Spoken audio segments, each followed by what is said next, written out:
আমরা এই মুহূর্তে দাঁড়িয়ে আছি 1866 করে মিমের রাজ্য মহিলা সভাপতি সীমা ভট্টাচার্য হাওড়া জেলায় তিনি প্রথম পারে গেছেন এবং সাংগঠনিক কাজ করার পরে আমাদের সাথে কথাবার্তা করছেন। আমরা দেখাবো বাংলা টিভির পর্দায় যে মিমের রাজ্য মহিলা সভাপতি কি বলছেন সেই চিত্র তুলে ধরে আপনার ইংরাজি টিভির পর্দায় চোখ রাখুন। এআইএমআইএম রাজ্য মহিলা সভাপতি সীমা ভট্টাচার্যের নেতৃত্বে হাওড়া জেলার চেনজাইল সজাগ স্কুলের একটি সাংগঠনিক আলোচনা সভা অনুষ্ঠিত হয়। উপস্থিত ছিলেন হাওড়া জেলা নেতৃত্ব ডক্টর রফিকুদ্দিন সাকিব, মুলাইশ রহমান, সাজিদ খান, আব্দুর রহিম, আনিস উদ্দিন, মঈনুদ্দিন সাকিব, হাসিবুর, শাহরুখ, সাদ্দাম এবং আরও অনেকেই। নেতৃত্বে উপস্থিতিতে হাওড়া জেলা 2024 সালের লোকসভা নির্বাচন নিয়ে আলোচনা করলেন এবং তাদের সংগঠন যেখানে মজবুত সেখানে প্রার্থী দেবেন বলে দাবি করছেন রাজ্য মহিলা সভাপতি সীমা ভট্টাচার্য। আমরা সেই চিত্র দেখাবো আপনার। চোখ রাখুন জি বাংলা টিভি 9 পর্দায়।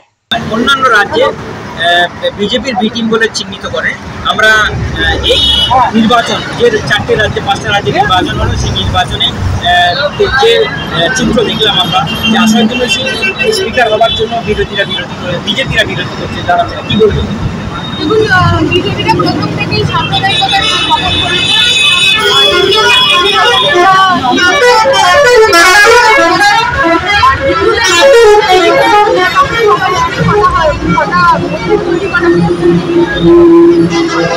আর কোনো আমি এটা বারবার বলি মসজিদ তৈরি করলে মানুষের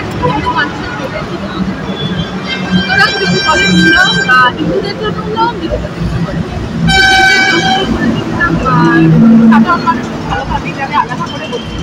তো বিষয় হচ্ছে যে সাম্প্রদায়িকতার বীজ এই যে বপন করেছে সেই জায়গাটাকে আরো বড় করে দেখানোর জন্য এটা ওদের কাজের মাধ্যমেই বোঝা যাচ্ছে যে অ্যাকচুয়ালি টোটাল স্পিকার তার কাছে ওরা নেবে না, শপথ গ্রহণ করবে না। তার একটাই কারণ যে তিনি জাতিকে মুসলিম করবেন।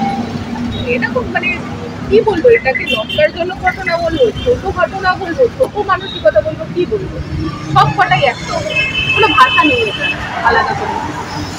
না, একটা প্রবাদ হচ্ছে নানা জাতি নানা মত নানা বিবিধান, তার বিবিধের মাঝে আছে মিলনময়। এই দেশ তথা রাজ্য বিভিন্ন ধর্মের সমন্বয়ে মানুষ বাসাবাস যেখানে করে, এই ভ্রাতৃত্ব ভাঙার জন্য আপনি কাকে দায়ী মনে করছেন? আমি না এই ভ্রাতৃত্ব ভাঙার জন্য সাধারণ মানুষকে বেশি করে দায়ী করবো আমার মনে হয় এটা। তার কারণ কি বলুন তো, আমরা কিন্তু সরকারকে তৈরি করি, সরকার কে ভাববে কে কাজ করবে এটা কিন্তু গণতান্ত্রিক পদ্ধতিতে আমরাই তৈরি করি, আমাদের হাতেই আছে পুরোটা। তাই সাধারণ এই বিষয়গুলো থেকে একটা জিনিস পরিষ্কারভাবে দেখুন, আমাদের মাথায় আনতে হবে যে আজকে এখানে আগুন লাগছে, আজকে মন্দির ভাঙছে, কালকে মসজিদ ভাঙছে, আজকে এখানে আগুন লাগছে, ওখানে ইয়ে হচ্ছে।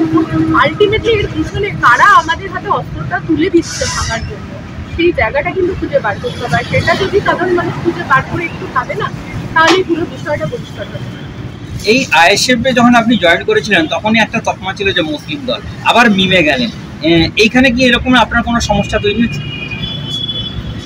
দেখুন, মুসলিম দল কি সংখ্যায় মুসলিম সেই দলে এইটার উপর বেস করে বলা হচ্ছে না শুধু মুসলিমদের জন্য কথা বলে এটা বেস করে বলা হচ্ছে।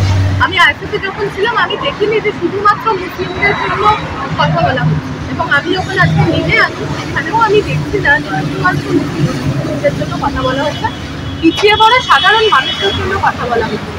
এবার যদি আপনি আমাদের দলকে মিমকে সাম্প্রদায়িক দল মনে করেন, তাহলে আমি কি করে একটা হিন্দু ব্রাহ্মণ ঘর থেকে এসে আমি কি করে রাজ্যের দায়িত্বে আছি? ছোট দায়িত্বে নেই, রাজ্যের দায়িত্বে আছি। তো সেটা পসিবল হতে পারে। সাম্প্রদায়িক দল হলে নিশ্চয়ই এই জায়গাটা আমাকে দিতে না।